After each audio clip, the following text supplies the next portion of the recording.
Hi everyone, welcome to सरकारी eight once again. तो आप सभी को पता होगा जैसे कि पीजीआई चंडीगढ़ का जो पैरामेडिकल का एंट्रेंस एग्जाम है वो होने वाला है एंड उसके एप्लीकेशन फॉर्म जो है वो आ चुके हैं। तो बीएससी नर्सिंग और बीएससी पैरामेडिकल दोनों ही कोर्सेज के लिए पीजीआई चंडीगढ़ ने एप्लीकेशन फॉर्म रिलीज किए हुए हैं और उनकी लास्ट डेट जो है जून के एंड तक है। तो अगर आप में से कोई अप्लाई करना चाहता है तो जल्दी से जल्दी कर ले। तो अभी इस वीडियो में मेरा मेन गोल ये रहेगा कि ये जो पीजीआई चंडीगढ़ है इसका जो बीएससी पैरामेडिकल का एंट्रेंस एग्जाम होगा इसका सिलेबस क्या रहेगा और आप प्रिपरेशन किस तरीके से कर सकते हो, ठीक है। और कुछ और मेजर पॉइंट्स भी मैं डिस्कस करूंगा कि लास्ट डेट वगैरह क्या है, एप्लीकेशन फॉर्म की फीस कितनी है, सीट्स कितनी है और कोर्सेज आपको कौन कौन से यहाँ पर देखने को मिलेंगे, ठीक है। और एग्जाम सेंटर वगैरह भी हम लोग डिस्कस कर लेंगे बिकॉज पीजीआई पैरामेडिकल पे मैंने कोई वीडियो प्रॉपर नहीं बनाई थी जिसमें डिटेल में मैंने आपको सब कुछ बताया हो, लेकिन पीजीआई चंडीगढ़ का जो बीएससी नर्सिंग का एप्लीकेशन फॉर्म था उस पर मैंने कंप्लीट वीडियो बना रखी है, ठीक है। बाकी उसके सिलेबस पर भी मैं इसके बाद वीडियो अपलोड कर दूंगा, तो चाहो तो आप उसे भी देख लेना अगर आप पीजीआई चंडीगढ़ के बीएससी नर्सिंग के लिए प्रिपेयर कर रहे हो, ठीक है। और बाकी आपको अगर ये जानना है कि फॉर्म कैसे अप्लाई करना है, फॉर्म कैसे भरना है, तो उसके लिए वीडियो मैंने ऑलरेडी अपलोड कर दी थी, उसका लिंक आपको कमेंट सेक्शन में मिल जाएगा। और बीएससी नर्सिंग की जो वीडियो मैं इसके बाद अपलोड करूंगा सिलेबस के ऊपर, उसका लिंक भी मैं इसी वीडियो के कमेंट सेक्शन में आपको दे दूंगा। और बीएससी नर्सिंग के एप्लीकेशन फॉर्म के रिगार्डिंग और बाकी सारी डिटेल्स आपको चाहिए हो, एलिजिबिलिटी वगैरह क्या रहती है, सीट्स कितनी है, ठीक है, एग्जाम सेंटर कहां कहां पर रहते हैं, टोटल फीस स्ट्रक्चर कितना रहता है, ठीक है, ये सब चीजें अगर आपको जाननी है तो उसके लिए भी मैं वीडियो का लिंक आपको इसी वीडियो के कमेंट सेक्शन में दे दूंगा। तो जाकर आप उन वीडियोस को चेकआउट कर लेना, आपके लिए शायद वो हेल्पफुल रहेंगी, ठीक है। और बाकी अगर आप इस चैनल पर नए हो तो सब्सक्राइब कर लो और बेल आइकन को प्रेस कर लो ताकि इसी तरीके की अपॉर्चुनिटीज आपको पता चलते रहे। तो सबसे पहले मैं बता दूं कि पीजीआई चंडीगढ़ एक बहुत ही अच्छा इंस्टीट्यूट है, मतलब एम्स दिल्ली जैसे आता है टॉप रैंकिंग में या जिपमर पौंडीचेरी आता है उसी तरीके से पीजीआई चंडीगढ़ भी आता है। मतलब ये है कि ये जो तीनों इंस्टीट्यूट्स हैं ये हमेशा टॉप 3 या टॉप 5 में रहते हैं। तो बहुत अच्छा इंस्टीट्यूट है अगर आप रेपुटेशन की बात करोगे। और यहां से जो है मतलब अगर आप करते हो और तो आपको बहुत कुछ अच्छा सीखने को मिलेगा, ठीक है ना। तो आप कोशिश करो कि भाई आपको नेशनल लेवल का, सेंट्रल लेवल का इस तरीके का इंस्टीट्यूट मिले अगर आप कोई भी कोर्स कर रहे हो वहां से, ठीक है। और यहाँ पर जो है ऑल इंडिया से सभी कैंडिडेट्स एलिजिबल रहते हैं। यहाँ पर ऐसा कोई भी चक्कर नहीं है कि भाई चंडीगढ़ या पंजाब के कैंडिडेट्स ही अप्लाई कर सकते हैं। आप इंडिया के किसी भी स्टेट से बिलोंग करते हो आपको यहाँ पर एडमिशन मिल जाएगा, बस आपको एग्जाम में अच्छा परफॉर्म करना है और मेरिट लिस्ट में अच्छी रैंक लेकर आनी है, ठीक है। तो अब आगे चलते हैं यहाँ पर। तो एप्लीकेशन फॉर्म की डेट्स के बारे में थोड़ा सा बता देता हूं मैं। तो 6 जून से इसका एप्लीकेशन फॉर्म स्टार्ट हो गया, बीएससी नर्सिंग का 1 जून से हो गया था और इसकी जो लास्ट डेट इन्होंने दी है वो दी है 5 जुलाई 2024। तो 5 जुलाई 2024 तक आप एप्लीकेशन फॉर्म को फिल कर सकते हो। फिल कैसे करना उस पर वीडियो मैंने बता रखी है, कमेंट सेक्शन में आपको लिंक मिल जाएगा, ठीक है। तो उसके बाद जो है यहाँ पर इसमें जो है मतलब ये है कि जो सीबीटी एग्जाम इसका होगा वो 2 अगस्त 2024 को होगा, ठीक है। और उसके बाद जो है आपका जो सेशन, मतलब ये है कि सेशन आपका सितंबर से स्टार्ट होगा, ठीक है, क्योंकि काउंसलिंग वगैरह जो यहाँ पर 28 अगस्त को लिखी है तो 28 अगस्त को इसकी काउंसलिंग होगी, रिजल्ट इसका 13 अगस्त को आ जाएगा। तो ये इसका शेड्यूल था। और फीस की, फॉर्म फीस की अगर हम बात करें तो जनरल, ओबीसी और स्पॉन्सर्ड कैंडिडेट के लिए 1500 रुपीज है, SC/ST कैटेगरी के कैंडिडेट्स के लिए 1200 रुपए, ठीक है। और PWBD कैंडिडेट्स जो भी है, पर्सन विद बेंचमार्क डिसेबिलिटी, उनके लिए ये फॉर्म फ्री ऑफ कॉस्ट है, उनको कोई भी फीस यहाँ पर पे नहीं करनी होगी, ठीक है। अब आगे चलते हैं। देखो सबसे अच्छी बात मैं आपको यहाँ पर ये बता दूं कि भाई अगर आप पीजीआई चंडीगढ़ से चाहे बीएससी नर्सिंग करो या बीएससी पैरामेडिकल करो, खर्चा आपका बहुत कम आने वाला है। जैसे एम्स में आपका खर्चा बहुत कम आता है पढ़ाई का, उसी तरीके से पढ़ाई का खर्चा यहाँ पर भी बहुत कम है, ठीक है ना। तो एक बार कहो तो मैं आपको एक बार इसका फीस स्ट्रक्चर भी दिखा देता हूं कि फीस स्ट्रक्चर कितना रहता है, तो उसको भी आप एक बार देख लो ताकि आपको वो बात सही लगे कि जो मैं कह रहा हूं कि भाई सच है या नहीं है, ठीक है। तो बीएससी नर्सिंग के ऊपर तो मैंने पहले शायद बनाई भी है, उसमें मैंने आपको बताया भी है कि कितना फीस स्ट्रक्चर वगैरह रहता है। इसमें मैं आपको थोड़ा सा एक बार ओवरव्यू दे देता हूं पहले, उसके बाद हम लोग सिलेबस डिस्कस करेंगे, ठीक है।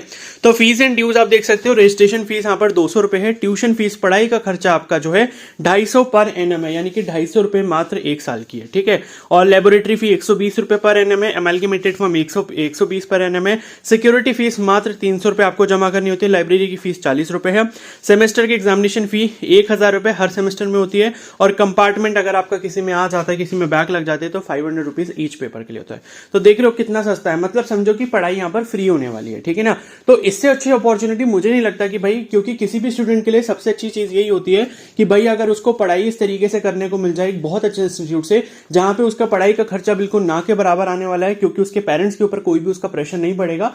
देखो यहाँ पर आपको खर्चा किस चीज का देना है, बस सिर्फ खाने का, क्योंकि हर जगह भाई कोई भी कितना भी पावरफुल गवर्नमेंट इंस्टीट्यूट हो, लेकिन वहां पर खाने का खर्चा आपको अपनी पॉकेट से ही देना पड़ता है, जो कि 2500 से 3000 रुपए एक महीने का होता है। ठीक है, तो वो आपको अपनी तरफ से करना पड़ता है, क्योंकि भाई अब आपने जन्म लिया है तो भाई खाना तो खाना पड़ेगा ही, और ये है कि खाना अगर खाना है तो वो अपनी जेब से पैसे खर्च करके खाना पड़ेगा। ठीक है, तो उसके लिए आपको सरकार फैसिलिटी नहीं देती, बस ये है कि भाई ट्यूशन फीस आपकी पढ़ाई आपको फ्री में करवा देती है, आपको रहने का ऑलमोस्ट फ्री में हो जाता है। तो ये खर्चा जो देख रहे हो एक साल का मुश्किल से 1000 रुपए भी नहीं आपको दिख रहा होगा। ठीक है, 700-800 रुपए एक साल की फीस यहाँ पर रहने वाली है। तो बहुत अच्छी बात यही है यहाँ पर। ठीक है ना, तो थोड़ी सी अगर मेहनत कर लोगे तो ये है कि पेरेंट्स के ऊपर से भी प्रेशर आपका काफी कम हो जाएगा पढ़ाई का, और आप भी एक जो है कॉन्फिडेंट लाइफ जी पाओगे कि भाई मैंने अपने पेरेंट्स का पैसा बर्बाद नहीं करा। ठीक है, मैंने एक बहुत अच्छे रेपुटेड इंस्टीट्यूट में एडमिशन लिया, मैंने वहां से कोर्स किया, और उसके बाद देखो जो आप रेपुटेड इंस्टीट्यूट से जब भी कोई कोर्स करते हो तो आपको अपॉर्चुनिटीज की कभी भी कमी नहीं होती। ठीक है, चाहे आप प्राइवेट की बात करो या फिर गवर्नमेंट की बात करो। ठीक है, तो ये हो गया। अब इसके बाद जो है शेड्यूल मैंने डिस्कस कर लिया था, उसके बाद कोर्सेज मैं आपको बता देता हूँ, ये सभी कोर्सेज हैं यहाँ पर। ठीक है, सीट्स पहले मैं आपको डिस्कस करके बता देता हूँ कि कोर्सेज के साथ सीट्स कौन कौन सी है। और यहाँ पर देखो कुछ कोर्सेज ऐसे भी हैं जिसमें पीसीएम वाले कैंडिडेट्स यानी कि मैथ्स वाले भी अप्लाई कर सकते हैं, और कुछ एक दो कोर्सेज ऐसे भी हैं जिसमें आर्ट्स या कॉमर्स वाले कैंडिडेट्स भी यहाँ पर अप्लाई कर सकते हैं। ठीक है, तो एक बीपीएच करके कोर्स है इनका, अभी मैं आपको बताऊंगा। तो पहला जो कोर्स है वो है इनका बीएमएलटी जैसा जो होता है, bachelors in medical laboratory science. ये सिर्फ बायो वालों के लिए है, 4 साल का कोर्स है, टोटल 18 सीटें इसकी हैं। ठीक है, देखो सीटों की कभी भी परवाह मत किया करो कि कम सीटें हैं तो हम अप्लाई करें या ना करें, क्योंकि किस्मत का कोई भरोसा नहीं होता। थोड़ी बहुत मेहनत कर लो, क्या पता किस्मत आपके साथ हो तो आपका सिलेक्शन हो जाए। इसलिए मैं बोलता हूं कि भाई अपॉर्चुनिटी कोई भी मत छोड़ो। जो कैंडिडेट्स अपॉर्चुनिटी को छोड़ते हैं, सिर्फ 1 या 2 फॉर्म फिल कर देते हैं, पूरा साल उन्हीं का खराब होता है। ठीक है, तो जितनी ज्यादा अपॉर्चुनिटीज आप रखोगे अपने पास, उतना ज्यादा फायदे में रहोगे। अब जिन बच्चों ने नीट दिया है, मैं उनको भी बोलता हूं कि भाई नीट के स्कोर के बेसिस पर जहां जहां आपको एडमिशन मिल सकता है, जैसे कि निगरिम्स शिलोंग का भी फॉर्म निकला हुआ है, इस पर मैंने वीडियो भी अपलोड करी थी। जिपमर पौंडीचेरी का फॉर्म आएगा, एमएनएस मिलिट्री नर्सिंग सर्विसेज आप नीट के स्कोर के बेसिस पे जा सकते हो। बाकी नीट यूजी की काउंसलिंग जो होती है ऑल इंडिया कोटा से, उसमें बीएससी नर्सिंग की जो सीट्स होती हैं वो भी नीट के स्कोर के बेसिस पर होती हैं। तो ये सभी अपॉर्चुनिटीज आपके पास है। तो अगर आपके नंबर नीट में 350, 400, 450, 500 नंबर है, तो इन सब जगह पर भी ट्राई कर सकते हो। यहां से आपको डायरेक्टली गवर्नमेंट कॉलेज मिल सकता है, उसके लिए फिर आपको कोई अलग से एंट्रेंस एग्जाम नहीं देना पड़ेगा। तो उसके लिए मैं इसीलिए बोल रहा हूं कि चैनल पर अगर नए हो तो सब्सक्राइब कर लो, क्योंकि इस तरीके की अपॉर्चुनिटीज मैं पोस्ट करता रहता हूं जिससे आपका फायदा होता रहे। और साथ ही एक चीज और भी है कि मेरा एक गाइडेंस ग्रुप भी है जो कि एक पेड ग्रुप है। तो अगर आप अपने स्कोर के बेसिस पर, नीट के स्कोर के बेसिस पर आप मेरे से काउंसलिंग गाइडेंस चाहते हो तो उसके लिए भी आप उसको ज्वाइन कर सकते हो। अगर आपको वो ज्वाइन करना है तो उसका चार्ज ₹297 है, और टेलीग्राम पर आप उसके लिए मेरे को मैसेज कर सकते हो। टेलीग्राम आईडी आपको स्क्रीन पर दिख जाएगी। ठीक है, तो ये एक इंपॉर्टेंट इन्फॉर्मेशन थी जो मैंने सोचा कि आपके साथ शेयर कर दूं। अब इसके बाद नेक्स्ट जो कोर्स है वो आपका medical radiology and imaging technology है, जिसमें 12 सीटें हैं, 4 साल का कोर्स है। रेडियोथेरेपी टेक्नोलॉजी है, 4 साल का कोर्स है, 8 सीटें हैं। फिर ओटीटी का कोर्स है यहाँ पर, ऑपरेशन थिएटर टेक्नोलॉजी, 4 साल का कोर्स है, इसमें 3 सीटें हैं। ठीक है, उसके बाद यहाँ पर परफ्यूशनिस्ट की जो है मतलब परफ्यूशनिस्ट का कोर्स है, 2 सीटें हैं, 4 साल का कोर्स है। ठीक है, उसके बाद एम्बाल्मिंग एंड मॉर्चरी साइंस। ठीक है, ये फील्ड ऐसे हैं जो आपको बहुत ही इंडिया में लिमिटेड कॉलेजेस में मिलेंगे। तो भाई मेरे तो हमेशा से यही रहता है कि भाई कोर्स ऐसा करो जो एक तो इंडिया में बहुत लिमिटेड कॉलेजेस में हो और वो भी गवर्नमेंट कॉलेज में हो। तो अगर आप ऐसा करते हो तो भाई आपको उसका आगे जाके बहुत फायदा मिलता है, क्योंकि जिस कोर्स के कॉलेजेस ही बहुत कम है और ऊपर से गवर्नमेंट कॉलेजेस में ही वो कोर्स अवेलेबल है। तो ये सोचो कि उसमें आगे जाके कंपटीशन कितना कम हो जाएगा, और कंपटीशन कम होगा अगर तो आपके लिए अपॉर्चुनिटीज बहुत ज्यादा आएंगी। तो ऐसे कोर्सेज को थोड़ा सा टारगेट करने की कोशिश किया करो, उनके स्कोप पर रिसर्च करने की कोशिश किया करो। ठीक है, उसके बाद यहाँ पर BASLP का कोर्स है, ऑडियोलॉजी एंड स्पीच लैंग्वेज, ये भी 4 साल का कोर्स है, 10 सीटें हैं यहाँ पर। और उसके बाद यहाँ पर जो है डायलिसिस थेरेपी का कोर्स है यहाँ पर। ठीक है, 4 साल का कोर्स है, 4 सीटें हैं। ऑप्टोमेट्री का कोर्स है, 4 साल का कोर्स है, 10 सीटें हैं। और ये BPST, ये एक तरीके का BPT जैसे कोर्स है, जैसे फिजियोथेरेपी होता है तो उसी को इन्होंने यहाँ पर फिजिकल थेरेपी के नाम से कह दिया है। ठीक है, बट ये है वैसे ही। और ये आप देख सकते हो इसकी ड्यूरेशन सबसे ज्यादा है, ये 4.5 साल का कोर्स है, क्योंकि इसमें शायद 4 साल का कोर्स रहता है और शायद 6 महीने की इंटर्नशिप रहती है, ठीक है। तो ऐसा कोर्स है और इसकी टोटल 15 सीटें हैं। और फिर हेल्थ इन्फॉर्मेशन मैनेजमेंट है, ये 3.5 साल का कोर्स है, 10 सीटें हैं इसकी। फिर BPH है, इसमें देखो लिखा है 10+2 एनी स्ट्रीम, मतलब आर्ट्स कॉमर्स साइंस कोई भी अप्लाई कर सकता है इसमें। तो ये भी एक बहुत अच्छा कोर्स है, मैनेजमेंट जैसा कोर्स है, एक बैचलर ऑफ पब्लिक हेल्थ। तो ये 4 साल का कोर्स है, 15 सीटें इसमें है।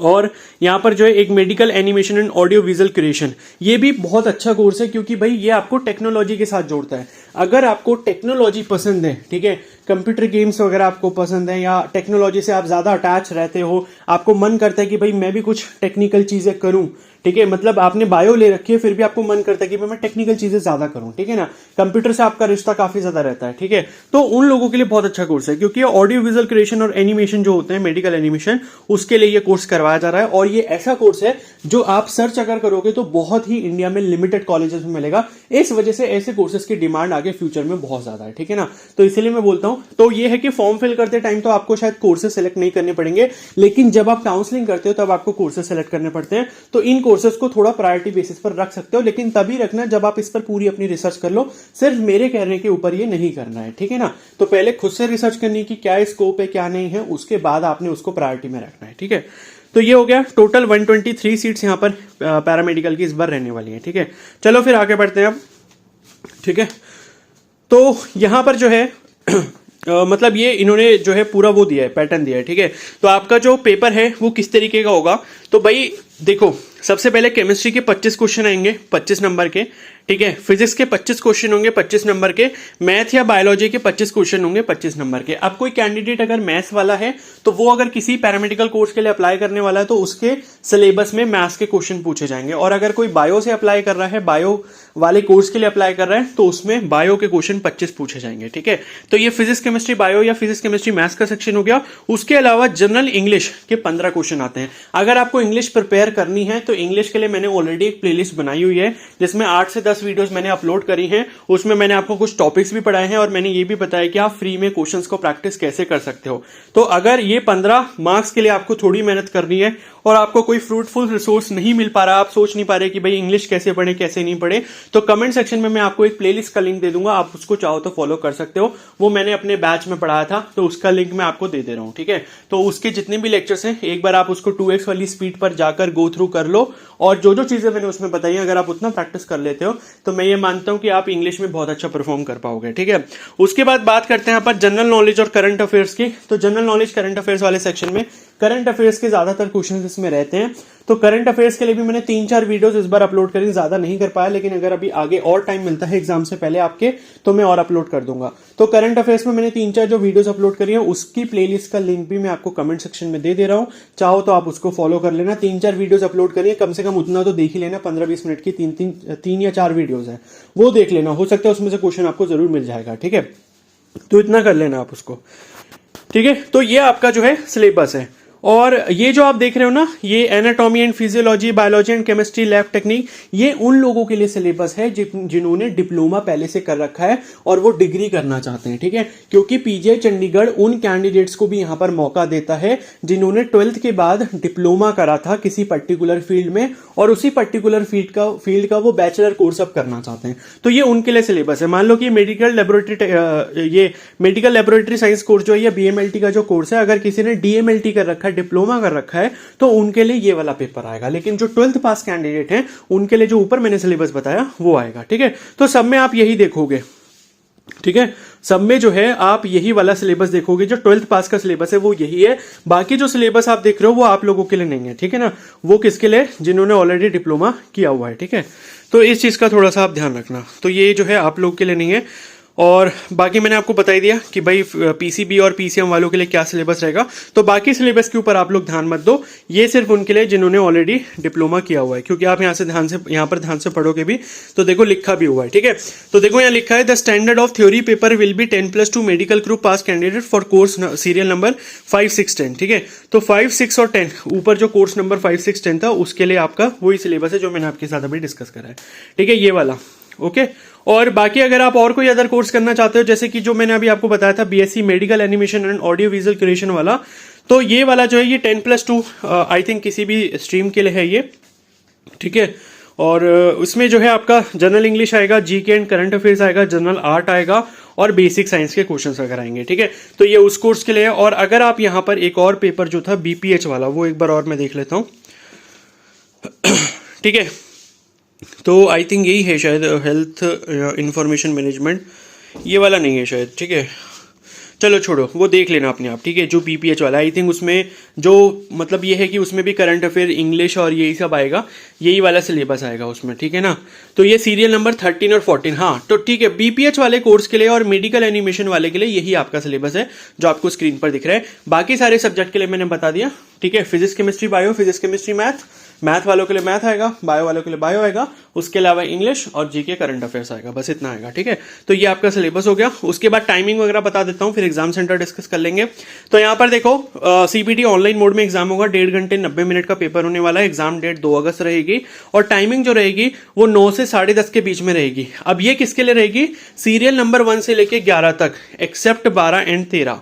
ठीक है, तो 12 और 13 नंबर पे वही है जो बीपीएच और ऑडियो विजुअल वाला आपका वो है जो कोर्स है, उसका जो टाइमिंग है पेपर का वो 11 से 12:30 है।